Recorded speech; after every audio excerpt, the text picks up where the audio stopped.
तार बिजली से पतले हमारे पिया का तो हमें पता नहीं, लेकिन बढ़ती गर्मी में राहत देने वाले फ्रिज, कूलर, एसी बिजली के बिना अधूरे हैं और वो बिजली तार के बिना बिल्कुल बेकार। इसलिए आज मैं आपको इंडियन फैक्ट्री में तार बनाने का पूरा प्रोसेस दिखाने वाला हूँ, जिसे बनाने के लिए सबसे पहले मोटी मोटी तांबे की कॉइल को लाया जाता है और इसके बाद इसको तेजाब से बड़े लिक्विड के अंदर डाला जाता है ताकि इसके ऊपर जितनी भी गंदगी लगी हुई हो वो सारी साफ हो जाए और इसके ऊपर एक तांबे वाली चमक आ जाए। फिर इसके बाद इसको एक बड़े से रोलर के ऊपर ट्रांसफर किया जाता है ताकि इससे थोड़ी सी अपनी तांबे की तार लचीली हो जाए और उसके बाद इनको पतली पतली डाइयों से गुजारा जाता है और जितनी ही पतली डाइयों से गुजरता जाएगा अपना तार उतना ही पतला होता रहेगा। फिर इसको ठंडा करने के लिए एक पानी से भरे चैम्बर से गुजारा जाता है। फिर इसके बाद इसको छोटी छोटी रील के ऊपर ट्रांसफर किया जाता है। फिर इन सारी छोटी तैयार रील को एक दूसरी फैक्ट्री के अंदर लाया जाता है और एक बारी में लगभग 150 से 200 रील एक स्टैंड के ऊपर लगाई जाती हैं। फिर जितनी भी mm का यहाँ पे हमारा तार बनाना होता है तो उसके हिसाब से यहाँ पे एक एक करके तार निकाली जाती है और इसको एक बड़ी सी मशीन के अंदर ट्रांसफर किया जाता है और इसके साइड में यहाँ पर एक मीटर लगा होता है जो ये नापता रहता है कि यहाँ से अपनी कितनी तार ट्रांसफर हो चुकी है।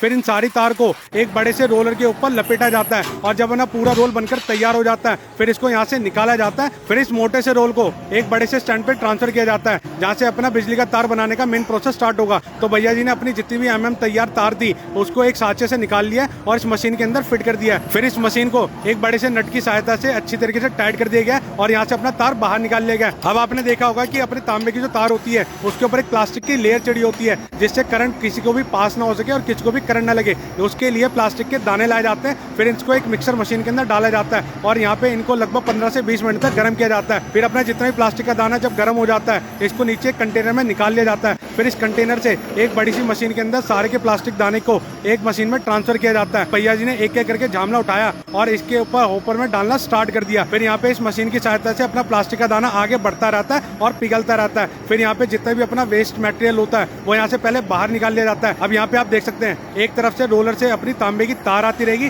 दूसरी तरफ से अपना प्लास्टिक आता रहेगा और इस तार के ऊपर लगातार लिपटता जाता रहेगा जिससे अपनी बिजली की तार बनके तैयार होती रहेगी। तो देखिए नीचे यहाँ पे गर्म सी हीट देने के लिए एक बर्नर भी लगा होता है जिससे तार अपनी लगातार पिघलती रहती है और गर्म होती रहती है। अब अपनी जितनी भी तैयार तार है एक पानी के चैम्बर से होकर गुजरेगी जहाँ पे लगातार ठंडी होती रहेगी क्योंकि भैया अभी भी प्लास्टिक गर्म है और अपनी तांबे की तार भी गर्म हो जाती है। तो उसको ठंडा करने के लिए एक पानी के चैम्बर से गुजारा जाता है। पानी के चैम्बर से गुजरने के बाद अपनी जितनी भी तार होती है यहाँ पे बड़े बड़े रोलर के ऊपर जाती रहती है और यहाँ से लचीली होती रहती है। यहाँ से एक डाई मशीन में जाती है जहाँ पे इसकी लेबलिंग, ब्रांडिंग, जितना भी उसके ऊपर मटेरियल लिखा होता है वो यहाँ से छपाई की जाता है। फिर इसके बाद सारी तार अपनी आगे आती रहती है और जैसे ही अपना यहाँ पर एक बजर बजता है तो भैया को समझ आता है कि तार अपनी कंप्लीट हो चुकी है तो इसको कटिंग करके अलग कर लिया जाता है। तो देख सकते हैं रंग बिरंगी तारें अपनी यहाँ पे बनकर तैयार हो चुकी है। अब इसका एक बंडल बनाएगा। तो देखिए भैया जी ने एक कोना तार का इस मशीन के ऊपर फंसा दिया और ये मशीन ऑटोमेटिक घूमती है और यहाँ से तार का बंडल बनके तैयार हो जाता है। फिर इसके बाद